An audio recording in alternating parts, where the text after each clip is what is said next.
서울중앙청 뒤에 효자동이라는 동네가 있습니다. 그 동네 이름이 효자동이라 칭하여지게 된 유래가 있는데요. 어떤 할아버지가 그만 실수로 손자를 이불에 깔아 죽게 했습니다. 잠자리에서 일어난 할아버지가 나름대로 본인의 이부자리를 잘 개켜서 한쪽에 잘 놓는다는 것이 그만 손자를 보지 못하고 손자 위에 그 이불을 올려놨어요. 밖에서 들어온 그 애의 엄마가 보니까 애가 숨이 막혀 죽어 있는 겁니다. 놀라기도 했지만 행여 늙으신 시아버지가 그 사실을 알게 되면 충격을 받지는 않을까 염려해서 시아버지 몰래 그 죽은 아이를 안고 밖으로 나왔습니다. 남편에게 그 자초지종을 이야기했더니 남편이 그 죽은 아이를 이렇게 쳐다보더니 이런 불효자식이 있나, 하필이면 왜 거기서 자가지고 할아버지 마음을 아프시게 만들다니, 에이 못된 놈 같으니라고 하고 뺨을 후려쳤대요. 근데 그 뺨 맞은 아이가 눈을 번쩍 뜨더니 살아났다는 겁니다. 너무 신기하잖아요. 그래서 그 이야기가 회자되다가 임금님의 귀에까지 그 얘기가 들어갔다는 거죠.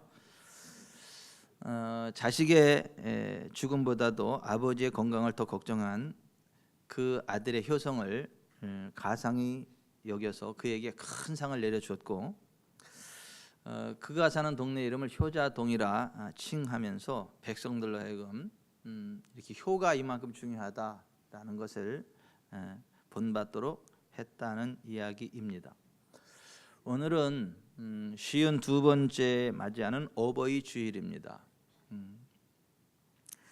본래는 어머니 주일로 지켜오던 이 예배가 1973년 국가에서 제17회 어머니 날을 어버이 날로 변경하면서 교회에서도 어버이 주일로 지키게 됐습니다. 그러나 사실 성경은 4,000년 전부터 어버이를 공경하라는 명령을 선포하고 있고, 어버이를 공경하는, 효도하는 그러한 자식들은 하나님이 기뻐하시고 이 땅에서 잘되고 장수하는 복을 주시지만, 불효하는 자식은 죽여 마땅하고 죽어서 지옥에 떨어지는 게 마땅하다. 성경은 그렇게 말씀하고 있다는 거죠. 하나님께서 이스라엘 백성을 애굽으로부터 건져내시고 그들에게 10계명을 주셨거든요. 이 10개의 계명 가운데 1계명부터 4계명은 하나님을 향한 계명이에요. 우리가 하나님을 어떻게 섬겨야 하는지에 관한 계명이 1계명부터 4계명이고, 5계명부터 10계명까지는 대인관계, 사람과 사람과의 관계 속에서 지켜야 될 사람으로서의 도리를 기록해 놓고 있는데, 그 사람과 사람과의 도리의 첫 번째가 내 부모를 공경하라. 그리하면 내 하나님 여호와가 내게 준 땅에서 내 생명이 길리라고 하는 것입니다. 그리고 신명기 5장 16절에 다시 한번 너는 내 하나님 여호와께서 명령하신 대로 내 부모를 공경하라. 그리하면 내 하나님 여호와가 내게 준 땅에서 내 생명이 길고 복을 누리리라고 기록하고 있습니다. 그 뒤에 살인하지 말라, 간음하지 말라, 도둑질하지 말라, 내 이웃에 대하여 거짓 증언하지 마라, 내 이웃의 것을 탐내지 마라, 이렇게 돼 있는데, 살인하지 않는 것보다 더 중요한 것, 도둑질하지 않는 것보다 더 중요한 것, 거짓말하지 않는 것보다 더 중요한 것, 그러한 모든 것보다 가장 우선시되는 게 부모 공경이라고 하는 것이죠. 다른 것들은 그냥 하지 말라는 것으로 끝나지만은 이 부모 공경은 적극적으로 하라고 말씀하고 있고, 또 부모를 공경하면 땅에서 잘되고 장수하는 복까지 약속해 주셨다라고 하는 거죠.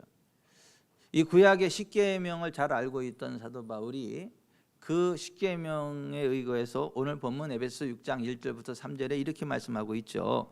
자녀들아 주 안에서 너희 부모에게 순종하라. 이것이 옳으니라. 내 아버지와 어머니를 공경하라. 이것은 약속이 있는 첫 계명이니 이로써 내가 잘되고 땅에서 장수하리라.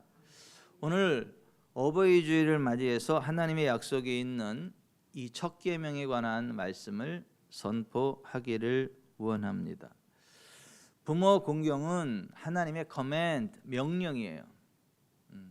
부탁이 아니라 명령이에요. 이 명령은 전쟁을 일으키는 군인들이 전쟁터에서 사령관으로부터 떨어지는 지시사항을 명령이라 그래요. 전쟁터에서 사령관의 명령이 떨어지면 무조건 전진해야지, 따르지 않으면 바로 총살시켜 버립니다. 이게 따르지 않으면 그냥 죽여버리는 거, 이게 군대 명령이에요. 그런데 내 부모를 공경하라는 이것은 하나님의 명령이에요. 군대 사령관의 명령보다 더 강력한 하나님의 명령이에요. 그리고 명령할 뿐만 아니라 적극적으로 그렇게 하면 내가 땅에서 잘되고 장수하게 할 거다라는 하나님의 보상까지 약속을 해 주셨다라고 하는 거예요. 여러분, 회사에 명운이 걸린 엄청 중요한 사건이 있을 때는 어떡합니까? 큰 상금을 걸어요. 상금을 걸어요. 평생 먹고 살 만한 큰 상금을 겁니다. 이거 누구든지 해결하면 이 보상을 주겠다라고. 그러면 그 보상을 얻기 위해서 잠을 자지 않고 최선을 다해서 그 막 연구하고 노력을 해서 그 문제를 해결하려고 그러고, 그 회사를 살릴 만한 그러한 공로를 세우면 그 한 번의 공로로 평생을 먹고 살 만한 그러한 보상이 주어진다라고 하는 거죠. 그만큼 하나님 나라의 명운을 가를 정도의 중요한 일이 뭐냐 하면 자식들이 부모에게 효도하는 거다. 자식들이 부모에게 효도하는 걸 잘하면 하나님 나라가 건강하게 세워져 가고, 자식들이 부모를 공경하는 일에 실패하면 하나님 나라가 무너져 내리고 이 세상 인간 나라도 무너져 내린다. 그래서 하나님이 부모 효도하는 것에 대해서 명령을 하시고 나서 그렇게 하면 평생 잘되고 장수하게 하겠다는 약속까지 해주셨다는, 보상까지 걸었다는 거예요. 그래서 오늘 에베소 6장 2절 3절에 다시 한번요. 내 아버지와 어머니를 공경하라. 이것은 약속이 있는 첫 계명이니 이로써 내가 잘되고 땅에서 장수하리라. 여러분들이 정말 하나님의 뜻대로 부모님을 공경하면 하나님께서 이 땅에서 잘되고 장수하는, 평생 근심 걱정 없는 강건한 부유한 윤택한 삶을 살아가게 된다는 것을 아시기를 바랍니다. 그와 같은 하나님의 보상이 약속되어 있다는 걸 아시기를 바랍니다. 이 부모 효도가, 부모 공경이 그만큼 중요한 거다. 부모 공경을 하면 그런 상을 받지만 부모 공경을 하지 않으면 사형시켜라, 죽여버려라. 출애굽기 21장 17절에 이렇게 되어 있어요. 자기의 아버지나 어머니를 저주하는 자는 반드시 죽일지니라. 그냥 죽이는 게 아니라 반드시 죽여라 이거예요. 누구를요? 자기의 아버지나 어머니를 저주하는 자는 반드시 죽여라. 예외 없이 죽여라. 그러니까 하나님 나라의 가장 중요한 기초가 뭐냐 하면 부모 공경이라고 하는 거예요. 자식이 돼가지고 부모가 무슨 말을 해도 듣지 않고 술 처먹고 그 앞에서 꼬장 부리고 함부로 하면 어떻게 하면 될까요? 감옥 보내면 될까요? 아니, 성경은 돌로 쳐 죽여라 이렇게 이야기를 해요. 신명기 21장 18절 이하에 이렇게 되어 있어요. 사람에게 완악하고 패역한 아들이 있어 그의 아버지의 말이나 그의 어머니의 말을 순종하지 아니하고 부모가 징계하여도 순종하지 아니하거든 그의 부모가 그를 끌고 성문에 이르러 그 성읍 장로들에게 나아가서 그 성읍 장로들에게 말하기를 우리의 자식은 완악하고 패역하여 우리 말을 듣지 아니하고 방탕하며 술에 잠긴 자라 하면 그 성읍의 모든 사람들이 그를 돌로 쳐 죽일지니 이같이 네가 너희 중에서 악을 제하라. 그리하면 온 이스라엘이 듣고 두려워하리라. 하나님 나라의 기초는 부모 공경 효도라고 하는 거예요. 그게 무너지면 인간 사회 무너져 내리고 소망이 없다는 거예요. 하나님 나라 무너지고 소망이 없다는 거예요. 또 그 불효자식을 그렇게 술 처먹고 부모 앞에서 꼬장 부리는 그 새끼를 그냥 허용을 하면 그래도 되는 줄 알고 이게 독버섯처럼 다 퍼져나가 가지고 이 하나님 나라 백성 공동체가 혼란해지고 어려워진다는 거예요. 더 이상 소망이 없다는 거예요. 그러니까 발본색원 그런 게 하나 딱 생기면 바로 그 자리에서 쳐 죽여버려서 그 누구도 그렇게 해서는 안 된다는 일벌백계의 그 징계를 하라고 하는 거예요. 서수연 성도님 좀 무섭지 않아요? 아니 불효하는 거에 대해서 그 정도 하나님이 그렇게 무섭게 교회가 그렇게 무서운 데예요? 근데 하나님이 이 부모님께 대해서 그렇게 대들고 더군다나 술 처먹고 꼬장 부리는 것을 허용치 않는다. 그건 죽여버려라 이거예요. 하나님을 섬기듯 부모를 섬겨라 이거예요. 하나님을 섬기는 수준으로 부모님을 섬겨라. 이게 하나님의 명령이고 성경의 선언이에요. 신명기 5장 16절에 너는 내 하나님 여호와께서 명령한 대로 내 부모를 공경하라. 그리하면 내 하나님 여호와가 내게 준 땅에서 내 생명이 길고 복을 누리리라. 이건 하나님의 명령인데 부모를 공경하라는 거예요. 공격이 아니라 공경입니다. 부모를 공격하는 새끼는 때려 죽여야 되고 부모님을 공경하는 자식은 복을 줘야 된다. 근데 이 공경이라는 말은 하나님께 쓰이는 말이에요. 하나님께만 쓸 수 있는 말이에요. 그런데 이 하나님께 쓸 수 있는 단어가 부모에게도 적용돼야 된다 이거예요. 그러니까 하나님을 섬기듯 부모를 섬겨라 이거예요. 부모의 권위는 하나님의 권위라고 하는 거예요. 부모를 공경하라는 건 하나님의 명령이기 때문에 그것에 순종하는 것은 하나님께 순종하는 것이고 그것에 불순종하는 것은 하나님의 권위에 도전하는 것이다. 그래서 하나님의 권위에 도전하는 이 불효죄는 사형으로 다스리는 게 맞다라고 하는 거예요. 여러분 돌에 맞아 죽을 인생 되지 말고 땅에서 잘되고 장수하는 하나님의 복을 받는 인생 되시길 바랍니다. 그 반열에 저와 여러분이 서 있기를 바랍니다. 근데 부모를 공경하되 아버지와 어머니와 아버지를 같이 공경해야지 어머니는 공경하는데 아버지를 우습게 여긴다든가 반대로 아버지는 공경하는데 어머니를 우습게 여긴다든가 그러면 안 된다는 거예요. 아버지와 어머니와 아버지를 동등하게 존중하게 여겨야 된다고 성경이 말씀하고 있습니다. 유대인은요 우리나라 유교와 비슷해가지고 여자를 사람 취급하지를 않아요. 사람 숫자에 집어넣지도 않아요. 그리고 여자의 영혼은 반쪽짜리 영혼이다 이렇게 이야기를 해요. 그리고 여자들 그냥 부엌대기 취급하고 이렇게 존귀하게 생각 안 해요. 우리나라 유교 문화가 그렇죠. 아주 못됐고 이스라엘도 역시 비슷해요. 그런데 그것은 하나님의 뜻이 아니고 성경은 그렇게 말씀하고 있지 않아요. 아버지가 존귀한 만큼 어머니도 존귀하고 어머니가 존귀한 만큼 아버지도 존귀하다. 이게 성경의 선언이에요. 그래서 출애굽기 20장 12절에 내 부모를 공경하라. 그리하면 내 하나님 여호와가 내게 준 땅에서 내 생명이 길리라. 여기 보면 아버지, 어머니 순서가 이렇게 되죠. 그런데 레위기 19장 3절에 너희 각 사람은 부모를 경외하고 나의 안식일을 지키라. 나는 너희 하나님 여호와이니라. 여기 개역 개정에서는 부모라고 번역을 했는데 히브리 원전에는 아부, 어머니, 아버지 이렇게 돼 있어요. 그래서 새번역 성경은 제대로 번역을 했는데요. 이렇게 번역했어요. 너희는 저마다 어머니와 아버지를 공경하여라. 너희는 또 내가 너희에게 명한 여러 안식일을 다 지켜라. 내가 주 너희의 하나님이라. NIV에서도 His mother and father, 엄마가 먼저 제대로 번역을 했어요. 그러니까 성경은 아버지와 어머니를 동등선에 놓고 동등하게 공경하고 존중하고 섬겨라 이렇게 이야기하는 거예요. 어느 집에는 가면 어머니는 정말 존귀 여기는데 아버지를 거지 발사기처럼 취급하는 그런 이상한 가지. 반대로 어느 집에는 아버지 그럼 막 이렇게 하는데 어머니는 또 막 부엌대기 취급하고, 그거 옳지 않다.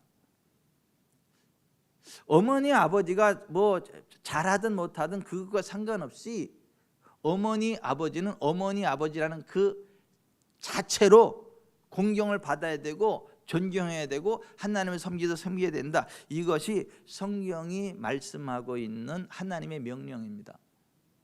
여러분, 아버지와 어머니와 아버지를 동등하게 존중하시길 바랍니다. 뭐 외교 관례에서도 그렇잖아요. 자기 나라를 먼저 놓고 상대 나라를 했지만 또 어떻게 해요? 상대 나라를 앞에 놓고 또 우리나라를 뒤에 놓고 해서 서로 동등 라인에 있다라는 것을 하기 위해서 그렇게 이야기하지 않습니까? 대한민국과 미국과 대한민국 이러면서 상호조약하지 않습니까? 그러니까 이게 동등 라인에 놓고 이게 부모님은 동등하게 존중받아야 될 분이다라는 걸 기억하시기를 바랍니다. 여러분, 우리가 부모님을 공경해야 우리 자식들도 우리를 공경한다라는 걸 알아야 돼요. 사람은 심는 대로 거둡니다. 내가 불효를 심으면 불효를 거두게 되고 내가 효를 심으면 효를 거두게 돼요. 옛날에 중국에 못된 습성이 있었어요. 어떤 습성이 있었느냐 하면 일할 수 없는, 노동할 수 없는 나이 많은 그런 위치에 부모님이 서게 되면 그 부모님을 지게에다 지고 산속에 들어가서 토구를 파놓고 거기에다가 부모님을 넣고 요만한 숨구멍만 만들어 놓고 음식을 갖다 놓고 그거 먹으면 다 죽게 만드는 그러한 습관이 있어요. 그게 고려시대에 우리나라로 들어왔어요. 그래서 우리나라에서 중국 거 그대로 흉내내가지고 한 게 그 고려장이에요. 못된 것만 그렇게도 잘 배워와요. 그래서 고려시대 때 이제 연로해가지고 더 이상 일할 수 없는 아버지를 지게에다 메고 고려장하러 산으로 가는데 그 자식이 따라옵니다. 졸졸졸 따라와요. 그래서 아버지를 고려장하고 딱 놓고 이제 중국 남겨놓고 음식 내려놓고 지게를 옆에 딱 놓고 오는 거예요. 왜냐하면 그 지게 가져올 마음 생기겠어요? 지게를 딱 놓고 오는데 그 따라갔던 자식이 하는 얘기가 뭐냐, 아버지 왜 지게까지 놔두고 가요? 그랬더니 아들아 이젠 지게는 필요 없지 않냐? 그랬더니 그 아들이 이렇게 이야기하더래요. 아니에요, 아버지가 나이 든 노인이 되면 나도 이 지게로 아버지를 이곳까지 지고 와야 되니까 이 지게는 가지고 가야 하지 않나요? 그때 충격을 먹은 거예요. 아, 그렇구나. 내가 우리 아버지 이렇게 하듯이 나도 나이 먹으면 이렇게 되는 거구나. 정신이 번쩍 들더라는 거죠. 그래서 다시 그 아버지를 지게에 모시고 집으로 모시고 지극정성으로 모셨다. 그게 소문이 퍼지면서 아, 우리도 이렇게 하면 안 된다 그래서 고려장이 그래서 없어졌다라고 하는 거예요. 자식들은요, 부모가 하는 것 그대로 보고 그래서 따라서 합니다. 그래서 우리가 부모를 지극정성으로 잘 모시면 우리 아이들도 나중에 우리를 지극정성으로 모시지만 우리가 부모에게를 막대하고 함부로 대하면요, 우리 자식들도요 우리를 막대하고 함부로 대한다는 것을 아셔야 돼요. 여러분, 부모 공경의 효를 보이시기를 바랍니다. 또 하나, 여러분, 부모를 공경해야 하나님이 기뻐하시고 복을 주신다는 것을 자식들에게 가르쳐야 돼. 앉혀놓고. 성경에서 부모를 공경해야 하나님이 이 땅에서 잘되고 장수하는 복을 주지, 불효하면 하나님이 돌로 쳐 죽이라고 할 만큼 무서운 하나님의 심판과 징계를 받는다라는 것을 앉혀놓고 가르쳐야 돼요.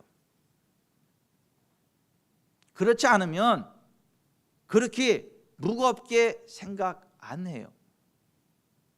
효도의 보이는 동시에 성경을 통해서 부모에게 공경해야 하나님이 기뻐하시고 이 땅에서 잘되고 장수하는 복을 받는다라고 하는 것을 가르쳐야 하는 거예요. 우리 정우에게 그 가르치시나요? 하주영 성도님? 그렇게 가르치세요? 성경을 딱 펴놓고? 정미영 집사님 가르치세요? 성경을 펴놓고? 딱 앉혀놓고 가르치셔야 돼요.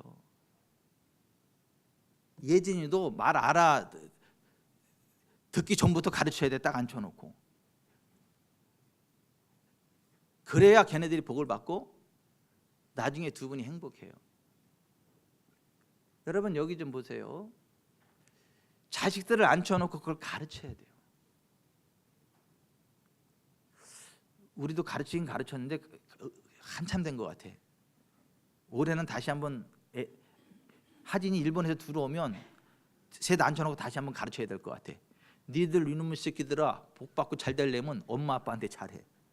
여기 성경 읽어봐. 같이 다 시작해서 성경을 같이 한번 읽어야 될 것 같아. 이렇게 잘하지만은 더 잘하라고, 더 복을 받으라고 그렇게 해야 될 것 같아요. 여러분 자녀들에게 그걸 가르치시길 바랍니다. 자녀들에게 신앙을 가르쳐야 그래야 그 말씀대로 가서 복을 받아요. 여러분 다윗이 잘했던 것 가운데 하나가 뭐냐면 자기 자식들을 믿음으로 잘 양육했다는 거예요. 하나님 말씀을 가르쳤다는 거예요. 죽음의 그 순간까지도 그 아들 솔로몬을 앉혀놓고 하나님을 잘 섬겨야 복을 받는다. 네 아버지가 섬겼듯 너도 하나님 잘 섬겨야 복을 받는다. 이것을 유언을 하고 하늘나라 갈 정도로 자식을 믿음으로 키우는데 최선을 다했던 사람이 다윗이거든요. 그래서 그 솔로몬이 그렇게 위대한 왕이 됐던 거예요. 생애 말년에 너무 잘 되니까 교만해가지고 타락하기는 했지만은 그 다윗이 그 아들 솔로몬을 향해 이렇게 이야기합니다. 역대상 29장 8장 9절에 내 아들 솔로몬아 너는 네 아버지의 하나님을 알고 온전한 마음과 기쁜 뜻으로 섬길지어다. 여호와께서는 모든 마음을 감찰하사 모든 의도를 아시나니 네가 만일 그를 찾으면 만날 것이요 만일 네가 그를 버리면 그가 너를 영원히 버리시리라. 그런즉 이제 너는 삼갈지어다. 여호와께서 너를 택하여 성전의 건물을 건축하게 했으니 힘써 행할지니라. 이런 식으로 신앙을 가르쳤단 말이에요. 직접 이야기했단 말이에요. 여러분 부모 공경을 가르치시길 바랍니다. 또 하나 중요한 거, 자식들 열받게 하지 마세요. 자식들 열받게 하지 마세요. 좀 전자는 말로 자녀들을 노엽게 하지 마세요. 에베소 6장 4절에 이렇게 돼 있어요. 또 아비들아 너희 자녀를 노엽게 하지 말고 오직 주의 교훈과 훈계로 양육하라. 자녀들을 노엽게 하지 말라는 거예요. 자꾸 자기의 어떤 것을 자식에게 투사시켜 가지고 그러지 말래. 나는 못 배웠으니까 너라도 열심히 배워. 그래서 막 강제로 공부시키지 말라고요.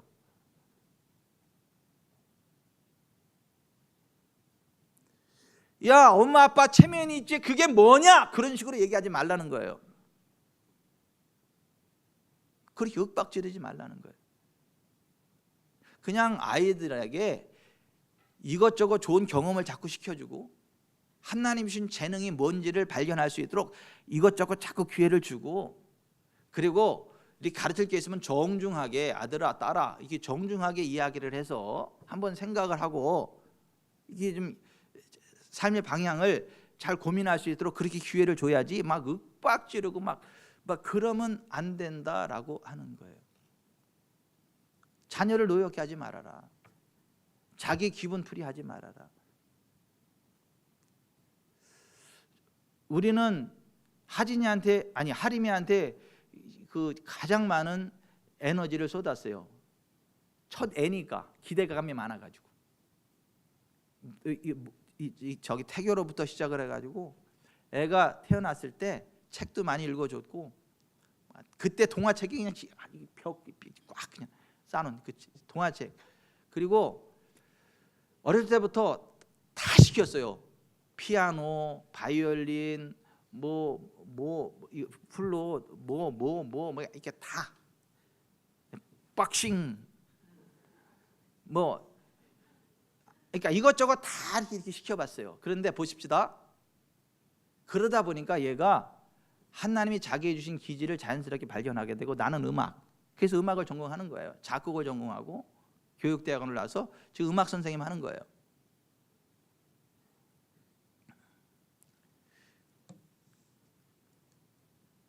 우리 막둥이가 이 댄스를 좋아해. 댄스 막 백댄서 되는 게 이게 꿈이야. 그래서 그걸 전공하려고 막 춤을 전공하려고. 그래가지고 당황돼가지고 아무리 봐도 얘가 좋아하긴 하는데 그거 타고나진 않았어. 로보캅 막 열심히 노력해서 올라가는데 타고난 거는 아니야. 그러니까 얘가 팀을 조직해가지고 훈련시켜가지고 상도 많이 받아요. 나가가지고 동영상 찍으면 내가 볼 땐 최고의 아이돌이야. 되게 잘해 막. 그런데 그거를 그쪽으로 나가는 건 아니에요. 그래서 제 아내가 딱 앉혀놓고 그랬어요. 하진아, 그거는 그냥 취미생활로 해. 동아리로 하고 그 공부해야 되지 않겠냐. 그래서 그건 그냥 취미로 하고 정중하게 이야기를 해서 얘가 그 전공하는 거는 참고 동아리 정도로 하고 열심히 공부해가지고 지금은 자기 갈 길하고 공부를 하고, 지금도 얘는 우리나라 때 주말만 되면 새벽부터 일어나가지고 서울 올라가서 댄스 동아리 같이 막.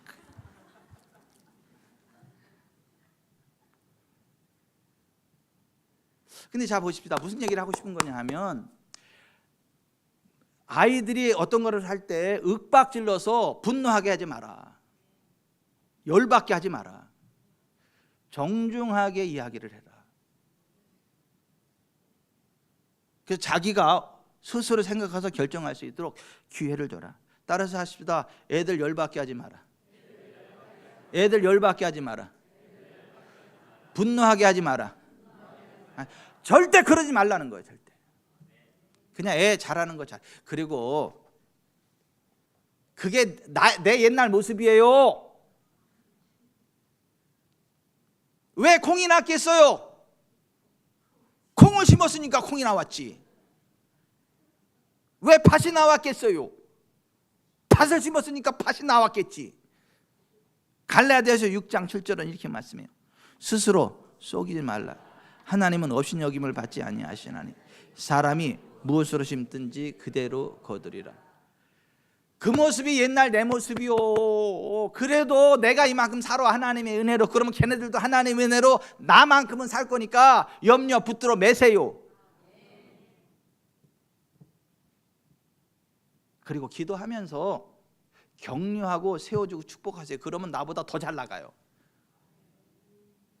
그래서 애들을 열받게 하는 건 하지 말고 따라서 하십시다. 격려하고 세워주고 칭찬해주고 격려해주고 칭찬해주고, 자꾸 반복해서 격려하고 칭찬해주고 세워주고 그러다 보면 애들이 신나가지고 자기의 그 어떤 하나님이 주신 은사를 탁월하게 개발을 하면서 탁월한 어떤 그 위치에 서게 돼요. 여러분 자녀들을 그렇게 양육하시기를 바랍니다. 열받지 마세요. 열받지 마세요. 그냥 생긴 대로 봐주세요. 그 죄가 아니면, 죄의 악이 아니면 그냥 잘한다고 이렇게 물개박수 쳐주고 그러세요. 죄를 지면 안 되겠지. 악한 길을 가면 안 되겠지. 그건 안 된다고 분명히 가르쳐야 되겠지. 근데 얘네들이 죄악된 길이 아니라면 자기 기질에 따라가면 박수 쳐주고 잘한다 그래서 막 물개박수 쳐주고, 예? 그러면 얘가 그 기질을 쫙 개발해가지고 정말 선한 영향을 나타내는 위대한 인물이 되거든요. 그냥 한 가지만 잘해도 돼요. 한 가지만 잘해도 돼. 그냥 공만 잘 차도 그냥 천하의 박지성 돼가지고 그렇잖아요. 아니 공 하나만 잘 차도, 이거 골프 하나만 제대로 때려도 먹고 살아요. 수학 하나만 제대로 확 해도 그걸 또 그 분야에서 살아. 그러니까 그냥 하나님이 우리 아이한테 뭔 기질을 줬냐, 이거를 딱 이렇게 기도하면서 축복하고 격려해 주면 되지, 다 잘하라고 그러지 마세요. 다 잘할 수도 없어. 뭐 저와 여러분 다 잘합니까? 한재구 성도님은 다 잘하세요? 예? 이거 너무 잘생기셨지만 이렇게. 근데 뭐 다 잘하세요? 뭐든지? 못하는 것도 있지? 못하는 게 하나도 없으신가 본데? 뭐 여기 보면 사람이 다 잘하지 않아요. 자기가 잘하는 게 있죠. 그러면 그거를 세워줘야 돼. 그걸 칭찬해주고 그것 때문에 감사해야 돼요. 그거 하나만으로도 감사해야 돼. 그래야 아이를 더 격려해야 그래야 되지.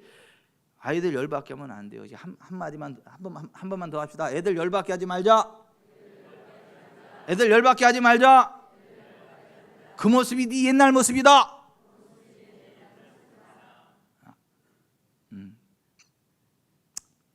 여러분 보세요.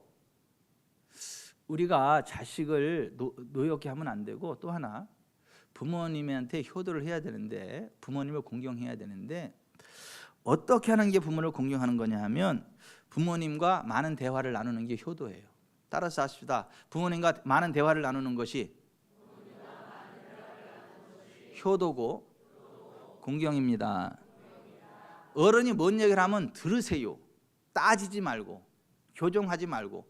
나보다 인생 많이 살았어요. 그 삶의 지혜가 있어요. 경험치에서 나오는 거예요. 그러니까 들으세요. 그냥 따지지 말고 들으세요. 그리고 나서 추임새만 내세요. 아, 네. 아이고 그러셨구나. 아유 그래. 아, 예. 아, 역시 아버지, 역시 엄마. 아유 역시 장인어른 이렇게 나아가야지. 지난번에 했는데 또 얘기하세요. 이런 못된 놈 새끼 같으니라고. 한 얘기 또 하면 어때? 재미있는 영화는 10번 20번도 되돌려 보는데 부모님의 그 인생 스토리가 재미있는 영화만 못해요? 처음 듣는 것처럼 감동하면서 아유 그러셨구나. 아유 그러셨네. 아유 그래 역시 아버님이 장인은 그랬으니까 자녀들이 잘 되고 역시 멋지세요. 야 어떻게 이렇게 해드려야 신이 나요. 그래야 건강해. 행복해. 탈무드에 이런 얘기가 나와요. 어느 날 밥상에 닭고기가 올라왔다. 잡수려던 아버지가 물었다. 얘야, 이 닭고기 어디서 났니? 아들이 무뚝뚝하게 대답했다. 아버지는 그런 거 묻지 말고 잡수시기만 하세요. 탈무드는 결론을 이렇게 내린다. 이렇게 대답하는 새끼는 천국에 갈 수 없다. 물론 새끼라고 안 돼 있어. 이렇게 대답하는 아들은 이렇게 돼 있어. 근데 내 버전으로 한 거야 지금. 그 부모님이 여쭙는 거에서 그래 딱 끊어버리고 함부로 이야기하는 것들은 천국 갈 수 없다는 거예요.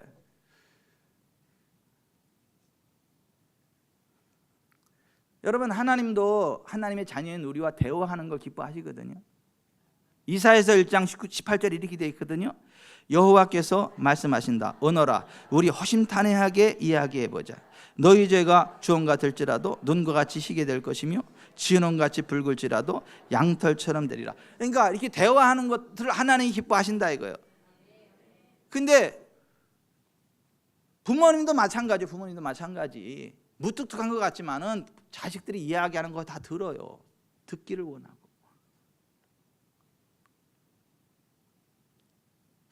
어떤 목사님의 이야기인데요.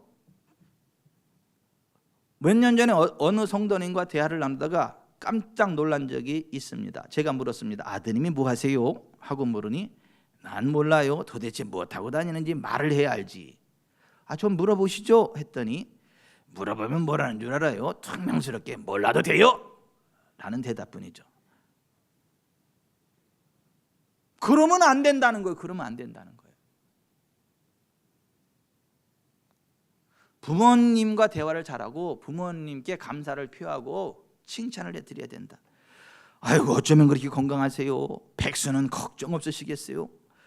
아버지 어머니를 닮아서 제가 이렇게 머리가 좋은가 봐요. 다들 부모 덕 많이 본다고 그래요. 아버지 어머니 절반만 해도 소원이 없겠네요. 저희들 키우신다고 정말 고생 많으셨죠? 역시 엄마 음식 솜씨가 최고. 아빠 엄마처럼만 살겠습니다. 역시 우리 아버지, 그러니까 우리 어머니가 이 정도죠. 어쩌면 그렇게 기억력이 좋으세요? 젊은 사람도 못 따라가겠어요. 모두가 다 부모님 덕분이라고 해요.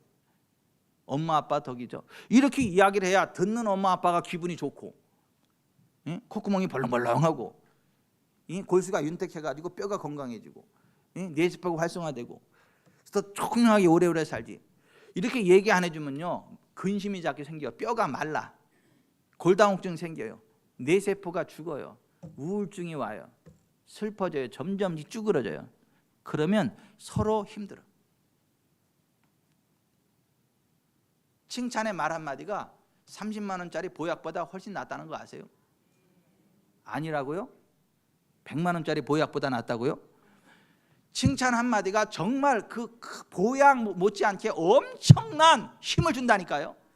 건강을 준다니까요.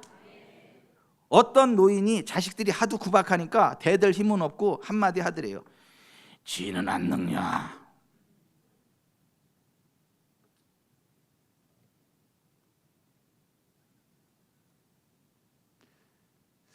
여러분 연세 드시면 몸이 쇠약해지시죠. 그리고 말씀이 많아지시죠. 물론 그리스도 예수 안에서 정말 믿음으로 사는 사람, 성령의 충만함을 사는 사람은 하늘나라 갈 때까지 기력이 쇠하지 않을 수 있습니다. 눈이 흐리지 않을 수 있습니다.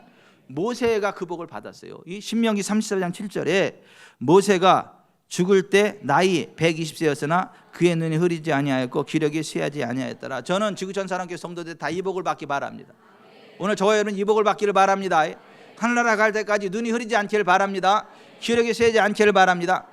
그런데 그걸 믿지 않거나 모르거나 그냥 세상 세파에 열심히 살다가 지치다 보면 연세가 드실수록 허리 꼬부러지고 힘없고 마음도 자꾸 소심해지고 기억력도 약해지고 그러다 보니까 잔소리가 많아질 수밖에 없어요. 왜냐면 이게 몸이 안 따라주니까 말로 해야 되는데 그게 잔소리 들리는 거야. 듣는 사람한테는 답답하니까 말로라도 하는 건데 듣는 사람은 그게 잔소리로 들리는 거예요. 그리고 몸이 점점 아파져. 스트레스 받으니까 지치고. 왜 부모님이 아프면 어떻게 해야 돼요? 예? 부모님이 아프면 어떻게 해야 되냐고요? 마가복음 16장 17, 18절에 이렇게 말씀하고 있죠. 믿는 자들에게는 이런 표적이 따르리니 곧 그들이 내 이름으로 귀신을 쫓아내며 새 방언을 말하며 뱀을 집어올리며 무슨 독을 마실지라도 해를 받지 않으며 병든 사람에게 손을 얹는 날이라. 부모님이 어디 좀 아프고 불편하면 기도해야죠. 기도. 손을 얹고 기도해드려야지. 그래도 안 나으면 어떻게 해야 돼요? 아예 믿음이 없어가지고 그러면 안 되고 빨리 병원으로 모시고 가야지. 병원으로. 왜 아멘을 안 해요? 빨리 병원에 모시고 가야죠. 그러니까 부모님이 아프면 둘 중에 하나 돼. 기도빨로 일으키든지 병원빨로 일으키든지.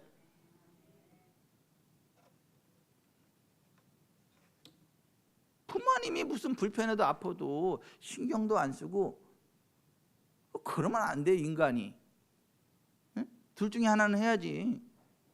기도빨을 가지고 고치든가 약빨로 고치든가. 옆에 분한테 그러세요. 기도빨로 고치든가 약빨로 고치든가 고쳐라.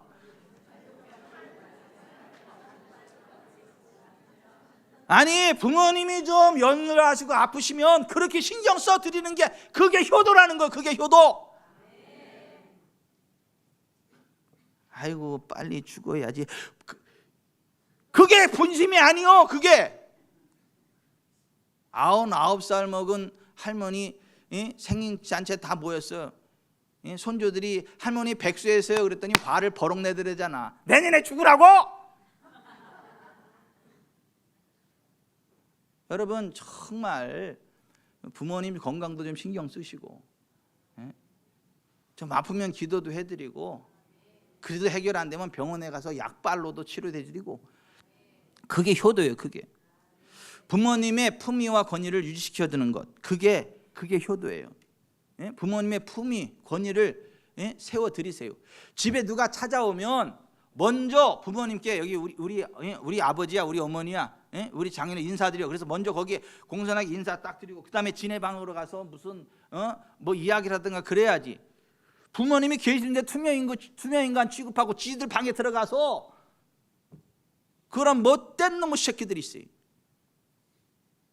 누가 좀 집에 오면 먼저 부모님께 인사 지켜드리고 우리 아버님 우리 어머님 다 인사드려라. 그래서 각자 인사하고 그렇게 해야지.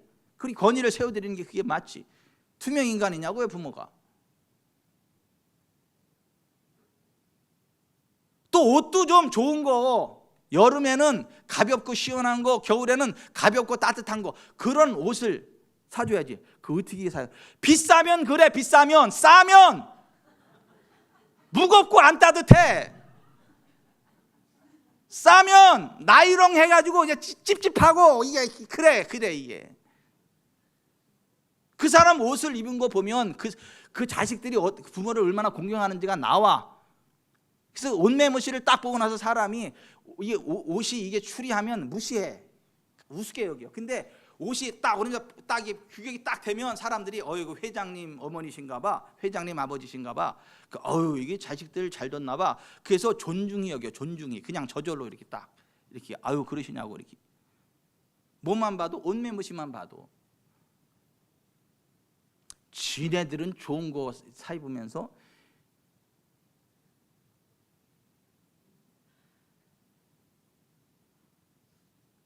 가볍고 따뜻한 옷을 사드리세요. 겨울에는 어떻게, 어떤 옷이 그렇다고요? 비싼 옷. 여름에는 가볍고 시원한 옷 사드리세요. 어떤 옷이 그렇다고요? 비싼 옷. 그 뽀대기가 달러. 그냥 그러고도 보면 그게 그렇게 부모님의 품위를 유지시켜 드리는 거, 그게 효도예요. 효도. 또 현찰 좀 잘 드리세요. 현찰. 예? 지갑 좀 열어봐가지고 현찰 없으면 탁탁 꽂아 놓으세요. 예? 수표만 꽂아 놓지 말고 10,000원짜리, 1,000원짜리, 예? 이렇게, 예? 50,000원짜리 이렇게 해서 딱 필요한 대로 딱딱 현찰 이렇게 뿌릴 수 있도록 그렇게 좀 해드리세요. 왜 아멘을 안 해요? 그리고 통장에다가 매월 자동이체 돼가지고 필요한 대로 쓰시게 하고. 연세가 드실수록 더 현찰이 많이 필요하다는 거 아니에요. 친구들을 만나도 오늘은 내가 쏜다. 먹어. 이래야 이게 어깨에 힘이 딱 들어가고 친구들한테도 딱 이렇게 인정을 받지. 맨날 꼬봉처럼 얻어먹기나 하고 그러면 친구들한테도 완전 이렇게 돼가지고 이게 어깨에 딱 떨어지고 친구도 눈치나 보고 그냥 말하는 대로 그렇다니까요. 그 대장 노릇. 누가 대장이요? 서울대 나온 사람이 대장이 아니요. 돈 많은 사람이 대장이지. 돈 내는 사람이 대장이지. 아니 연세 7, 80 들어보세요. 서울대가 뭐가 필요해? 서울대가 뭐 필요하냐고. 박사학위가 뭘 필요해? 건강하고 현찰이 장땡이지. 그래서 서울대 연구대 다 필요 없어. 그냥 건강하면 되는 거고, 그리고 현찰 있으면 돼. 현찰. 예? 그리고 손자 손녀들이 왔을 때도 용돈을 줘야 이게 할아버지 할머니한테 애들이 가서 아양도 피우고 그러지. 용돈 안 줘봐 애들이 가나 할아버지 할머니한테. 인기 좋은 할아버지 할머니들 특징이 뭔지 아세요? 늘 용돈을 줘, 현찰을 줘. 이렇게 오면. 근데 그 현찰이 어디서 나오는 거예요? 그렇지, 내 새끼 용돈 줄 거 갖다가 미리 드리고 그 돈 가지고 주게. 그게 효도예요. 효도. 괜히 애들 데려가서 할아버지 할머니 용돈 털어오는 도둑년 되지 말고. 들이지는 않고 가서 용돈 받는 재미로만 데려가냐. 왜 이렇게 세게 나오냐 오늘은.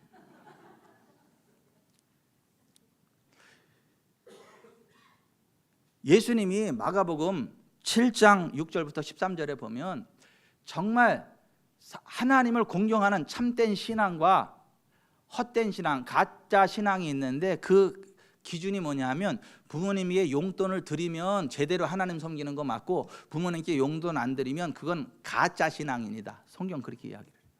그래서 그 말씀을 마가복음 7장 6절부터 13절을 요약하면 이래요. 같이 읽어보십시다. 아버지에게나 어머니에게 드려 유익하게 할 것을 순종하지 않는 자는 하나님의 말씀을 피하며 하나님을 헛되이 경배하는 자들이니라. 그러니까 부모님한테 용돈 안 드리는 것들은 다 가짜들이에요. 이게 세게 나온다. 부모님께 용돈을 안 드리는 분들은 잘못된 신앙인들이세요. 마태복음 6장 21절에 이렇게 돼 있어요. 내 보물이 있는 그곳에는 내 마음도 있느니라. 뭐 엄마 아빠 생각한다고? 근데 용돈은 안 드려. 뻥이야. 보물이 있는 곳에 네 마음이 있다고요. 물질이 있는 곳에 마음이 있다니까요.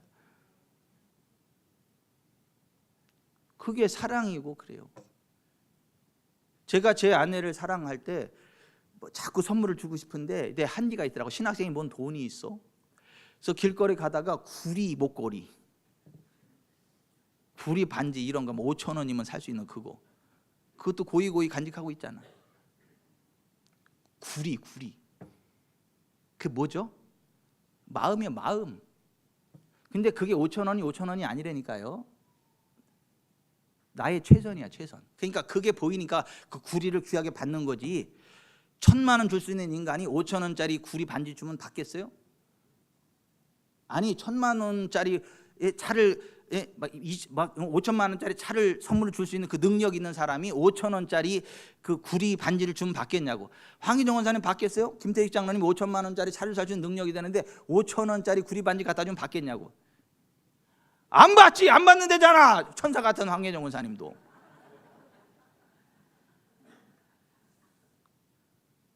이게 사람이 자기 수준에 맞게 물질을 흘려보낼 줄 아는 거, 그게 마음을 표시하는 거예요. 부모님을 향한 마음의 표시도 뭘로 한다고요?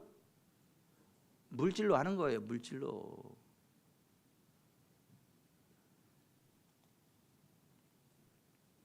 MBN이 어버이날 특집으로 딱 이제 부모님들 인터뷰를 하는데 어버이날 선물로 가장 인기를 끄는 게 용돈이라고 나왔어요. 어떤 엄마한테 딱 해서 뭐 가져오세요 그랬더니 돈이 우선 낫지, 내 맘대로 쓰니까.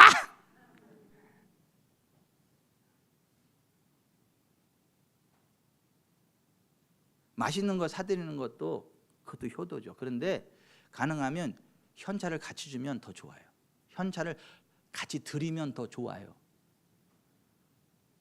난 그러던데 우리 애들이 좋던데. 우리 애들은 항상 케이크만 사오는 게 아니라 케이크와 현찰이 같이 와. 어버이날이면 케이크와 현찰이 같이 와요. 카네이션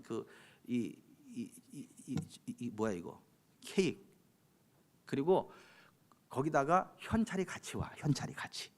그것도 엄마 아빠 따로따로 이렇게. 기수 너무너무 좋아. 그 케이크도 너무 고맙고 맛있는데 현찰은 더 맛있어. 어제 이제 우리 장인어른 모시고 식사하고 저녁에 이제 기도하러 차를 딱 타고 오는데 우리 집사람이 갑자기 끼야 막 이래요. 너무 좋다고. 우리 아들이 이렇게 막 그래서 뭐 그랬더니 우리 아들이 엄청나게 돈 많이 보냈다고. 얼마인지 얘기 안 할게요. 엄청나게 많은 돈을 보냈다고. 막 우리 아들이 막 좋아해가지고 막 그 캡처해가지고 우리 사랑 뿜뿜 가족, 우리 가족 그 카톡방에다 올렸어 그거를. 그랬더니 우리 하림이가 그러더라고. 아빠한테는 안 드리냐? 그랬더니 한참 만에 까뚝을 올렸어요. 엄마 아빠 같이 쓰라고 드린 거야.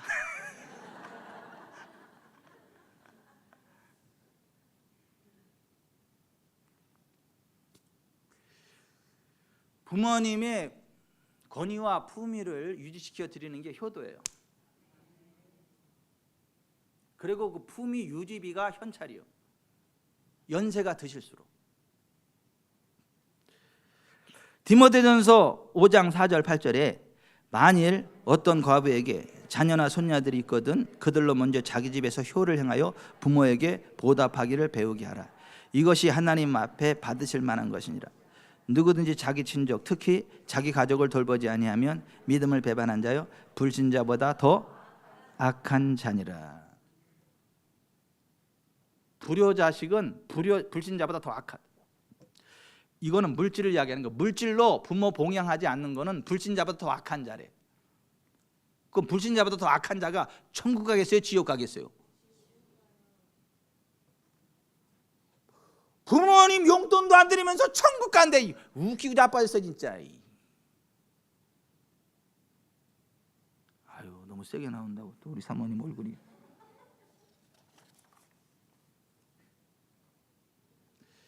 마지막으로 부모님 천국 보내드리는 게 최고의 효도예요. 예수님 믿게 해서 천국 갈 수 하는 게 최고의 효도입니다. 예수님 외에 구원의 길 없어요. 그죠? 요한복음 14장 6절에 예수님 이렇게 말씀하셨죠. 예수께서 이르시되 내가 곧 길이요 진리요 생명이니 나로 말미암지 않고는 아버지께로 올 자가 없느니라. 사도행전 4장 12절에 다른 이로서는 구원을 받을 수 없나니 천하 사람 중에 구원을 받을 만한 다른 이름을 우리에게 주신 일이 없습니다. 여러분 예수님 믿도록 부모님 인도하셔서 지옥까지 않게 하기를 바랍니다. 그게 최고의 효도예요.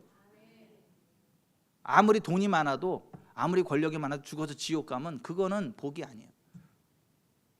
누가복음 16장에 정말 돈 많은 부자가 이 세상 매일 잔치하면서 살았지만 죽어서 지옥에 떨어졌잖아요. 근데 그 지옥에서 그가 이렇게 외치잖아요. 아버지요 구하노니 나사로를 내 아버지의 집에 보내소서. 내 형제 다섯이 있으니 그들에게 증언하게 하여 그들로 이 고통받는 곳에 오지 않게 하소서. 지옥에서만 이렇게 울부짖었단 말이에요. 여러분 부모님 천국 가도록 전도하시길 바랍니다. 황치한 성도님도 자식을 잘 둬가지고 지금 남이 아버지 찾는 데 가 있지 않고 우리 아버지 찾는 여기 와 있는 거예요. 예수님 믿고 천국 가시라고.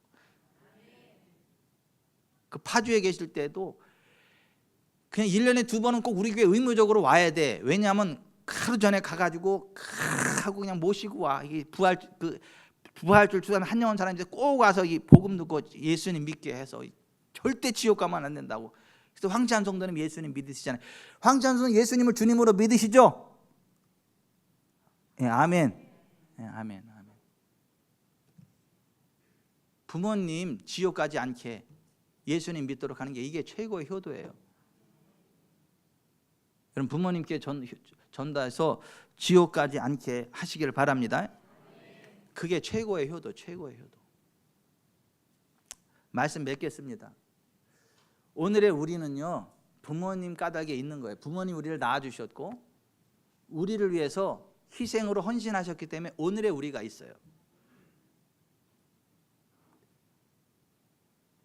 그렇다면 그 부모님의 은혜를 생각하면서 정말 효도해야 되는 거거든요.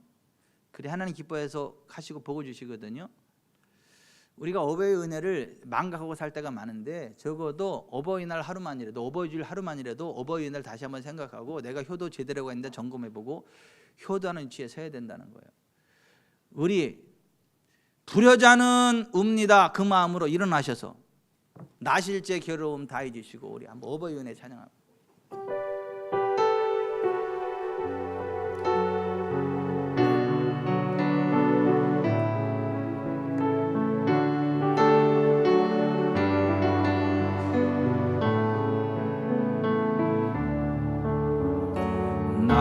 나실제 괴로움 다 잊으시고 기르실제 밤낮으로 애쓰는 마음 지힌 자리 마른 자리 갈아주시며 손발이 다 닳도록 고생하시네. 하늘 아래 그 무엇이 넓다 하리요. 어버이의 희생은 가히 없어라. 어려선 안고 업고 올려주시고 살아서 눈이 되어 기다리는 맘 알을 싸 그릇들 싸 자식 생각에 고시던 이마 위에 주름이 가득 땅 위에 그 무엇이 노다리요. 어버이의 정성은 지극하여라. 사람의 마음속엔 온갖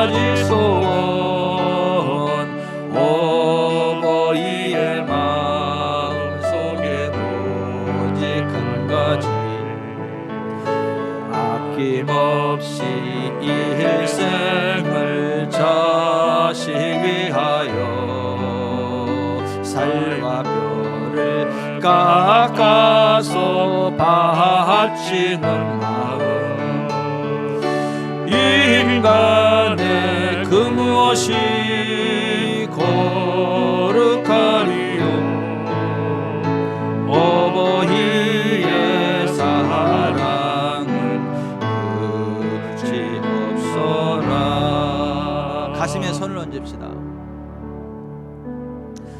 우리가 어버이 은혜를 얼마나 생각하는지 모르겠어요.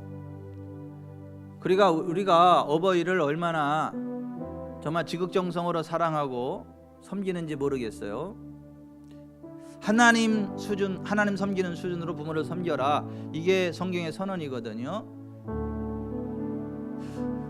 부모님의 품위와 권위를 유지시켜 드려라. 용돈 반드시 드려야 된다. 그게 성경의 선언이거든요. 그거 안 하면서 하나님 섬긴다? 그거 가짜다. 예수님 그렇게 말씀하시거든요. 부모님한테 대드는 거는 혼날 정도가 아니라 돌로 쳐 죽여야 될 무서운 죄다. 지옥에 떨어질 만한 무서운 죄다. 그리고 심는 대로 거둔다. 부모에게 효도해야 우리 자식들도 효도한다. 하나님, 제가 정말 효자로 살아가겠습니다. 그리고 아이들에게 효를 가르치겠습니다. 그래서 우리도 복받고 우리 자식들도 복을 받고 복된 가문으로 일으켜 세우겠습니다. 우리 교회 그런 교회 되게 해주십시오. 같이 한번 기도하겠습니다.